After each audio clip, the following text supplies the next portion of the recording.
మనవి చేయడానికి వచ్చినటువంటి భారత ప్రధానమంత్రి నరేంద్ర మోడీ గారికి నేను తెలంగాణ ప్రజల తరఫున భాగ్యనగర ప్రజల తరఫున హృదయపూర్వకమైనటువంటి స్వాగతం పలుకుతా ఉన్నాను।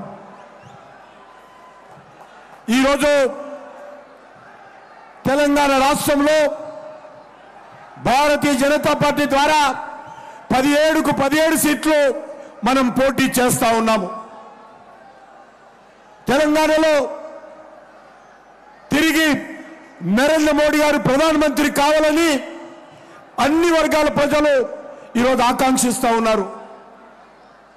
దాని నుంచి దృష్టి మళ్లించేటువంటి ప్రయత్నము దుర్మార్గమైనటువంటి కాంగ్రెస్ పార్టీ ఒక దిక్కు, టిఆర్ఎస్ పార్టీ ఒక దిక్కు రాజకీయంగా ఎదుర్కొనేటువంటి సత్తా లేక పిరికి పందలాగా భారతీయ జనతా పార్టీ పైన తప్పుడు ప్రచారం చేస్తా ఉన్నారు। నిజంగా దమ్ము ధైర్యం ఉంటే కాంగ్రెస్ పార్టీ గత 6 నెలలుగా ఇచ్చినటువంటి 6 గ్యారంటీలు 420 హామీలు ఏం అమలు చేశారో, ఏ రకంగా అమలు చేయబోతున్నారో చెప్పాల్సి ఉండేది। కానీ పెద్దమ్మ ప్రభుత్వము అనేక రకాల బురద జల్లేటువంటి ప్రయత్నం, తప్పుడు ఆరోపణలు చేసేటువంటి ప్రయత్నం చేస్తా ఉంది। నేను తెలంగాణ ప్రజలకు ధన్యవాదాలు తెలియజేస్తా ఉన్నాను। Congress party, BRS party BJP మీద అనేక రకాల ఆరోపణలు చేసినప్పటికీ కూడా ఈరోజు ప్రజలు నవ్వుకుంటున్నారు, వాళ్ళను నవ్వుకుంటున్నారు। నరేంద్ర మోడీ గారు ఏంటో, నరేంద్ర మోడీ గారి కమిట్మెంట్ ఏంటో, మాకు Revanth Reddy certificate, Rahul Gandhi certificate, KCR certificate అవసరం లేదు। ఈ దేశం కోసం ప్రాణాలు ఇచ్చేటువంటి నాయకులు, కార్యకర్తలు ఈ భారతీయ జనతా పార్టీలో కోట్లాది మంది ఉన్నారు। ఈ విషయాన్ని గుర్తుపెట్టుకోవాలి। ఈ దేశంలో పేద ప్రజల కోసం, బడుగు బలైన వర్గాల కోసం, దేశ అభివృద్ధి కోసం అంకిత భావంతో పనిచేస్తా ఉన్నాము। అందుకే అడుగుతా ఉన్నాను, ఈరోజు దేశానికి ప్రధానమంత్రిగా ఎవరు కోరుకుంటున్నాం మనము? ఎవరు ఎవరు ఎవరు ఈరోజు నరేంద్ర మోడీ గారు, తెలంగాణ ప్రజలందరూ కూడా నరేంద్ర మోడీ గారు మళ్ళీ ప్రధానమంత్రి కావాలని కోరుకుంటున్నారు। అందుకే ఈరోజు నరేంద్ర మోడీ గారు లేనటువంటి భారతాన్ని చూడలేము। ఇప్పుడు అనేక సమస్యల నుంచి నరేంద్ర మోడీ గారి నాయకత్వంలో భారతదేశం ముందుకెళ్తా ఉంది, బయటకు వచ్చి ఒక్కొక్క సమస్య పరిష్కారం చేసుకుంటూ ఈరోజు ముందుకెళ్తా ఉంది। అందుకే మీ అందరినీ కోరుతా ఉన్నాను, భాగ్యనగర్ ప్రజలు కానీ, తెలంగాణ ప్రజలు కానీ బీజేపీ అభ్యర్థులను ఆశీర్వదించండి। ఎవరు వద్దన్నా, ఎవరు కాదన్నా, ఎవరు బాధపడ్డా తెలంగాణ అభివృద్ధికి భారతీయ జనతా పార్టీ నరేంద్ర మోడీ గారి నాయకత్వంలో కమిట్మెంట్తో పనిచేస్తాము, చిత్తశుద్ధితో పనిచేస్తాము। మాకు రేవంత్ రెడ్డి సర్టిఫికెట్ అవసరం లేదు, మాకు రాహుల్ గాంధీ సర్టిఫికెట్ అవసరం లేదు, మాకు కేసీఆర్ సర్టిఫికెట్ అవసరం లేదు। మాకు ఇవ్వాల్సింది తెలంగాణ ప్రజల సర్టిఫికెట్ మాత్రమే, తెలంగాణ ప్రజల ఆశీస్సులు మాత్రమే। తెలంగాణ ప్రజల కోసం పోటీ చేస్తాము।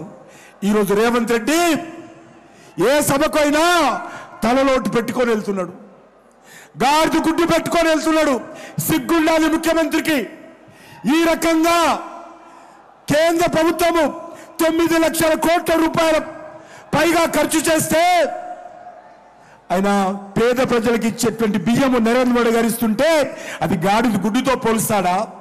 రైతులకు ఈరోజు సంవత్సరానికి 3 సార్లు బ్యాంక్ అకౌంట్లో మోడీ పైసలు వేస్తే వాటిని గాడిద గుడ్డుతో పోలుస్తాడా? ఈరోజు రైతులకు ఎకరానికి 20,000 రూపాయల ఎరువుల సబ్సిడీ ఇస్తే ఈ ముఖ్యమంత్రి రైతులకు ఇస్తున్న సబ్సిడీని గాడిద గుడ్డుతో పోలుస్తాడా? 1,20,000 కోట్ల రూపాయలతో తెలంగాణలో జాతీయ రహదారి నిర్మాణం చేస్తే గాడిద గుడ్డుతో పోలుస్తాడా? అది యూరియా పరిశ్రమ కావచ్చు, రైల్వే మ్యానుఫ్యాక్చరింగ్ యూనిట్ కావచ్చు, లేక ట్రిపుల్ ఆర్ రింగ్ రోడ్ కావచ్చు, సమ్మక్క సారక్క సెంట్రల్ యూనివర్సిటీ కావచ్చు, ఎంఎంటీఎస్ ట్రైన్ కావచ్చు, వందే భారత్ ట్రైన్లు కావచ్చు, ఈ ప్రభుత్వము మరి అనేక రకాలుగా నరేంద్ర మోడీ గారి నాయకత్వంలో 9 లక్షల కోట్లకు పైగా ఈ తెలంగాణ కోసం ఖర్చు చేస్తే ఈరోజు రేవంత్ రెడ్డి మిడిమిడి జ్ఞానంతో భారతీయ జనతా పార్టీని విమర్శిస్తున్నారు. అందుకే తెలంగాణ ప్రజలారా ఆలోచించండి. ఈరోజు కాంగ్రెస్ పార్టీ ఈ తెలంగాణను సర్వనాశనం చేస్తుంది, అవినీతికి పాల్పడతా ఉంది. అంతేకాదు ఇక బీఆర్ఎస్ పార్టీ కుటుంబ పాలనతో తెలంగాణను పూర్తిగా దోచుకున్నది. అందుకే ఈరోజు తెలంగాణను రక్షించేది, తెలంగాణకు భవిష్యత్తు ఇచ్చేది, తెలంగాణను ఆదుకునేది, తెలంగాణకు అండగా ఉండేది భారతీయ జనతా పార్టీ మాత్రమే, నరేంద్ర మోడీ గారు మాత్రమే. అందుకే తెలంగాణ విద్యావంతులు, మేధావులు, కవులు, కళాకారులు, మహిళలు, యువకులు రండి, భారతీయ జనతా పార్టీని ఆశీర్వదించండి, నరేంద్ర మోడీ గారిని ఆశీర్వదించాలని కోరుకుంటూ మరొకసారి మనమందరం కూడా ఈరోజు ప్రతిజ్ఞ తీసుకొని ఇక్కడి నుంచి వెళ్ళాలి. అదేవిధంగా తెలంగాణ ప్రజలను, భాగ్యనగర్ ప్రజలను కోరుతా ఉన్నాను. 13వ తేదీన ప్రతి ఒక్కరు కూడా ఓటు హక్కు వినియోగించుకోవాలి, నరేంద్ర మోడీ గారిని ఆశీర్వదించాలి, కమలం పువ్వు గుర్తు మీద ఓటు వేయాలని మీ అందరూ కోరుకుంటూ సెలవు తీసుకుంటున్నాను. ఇప్పుడు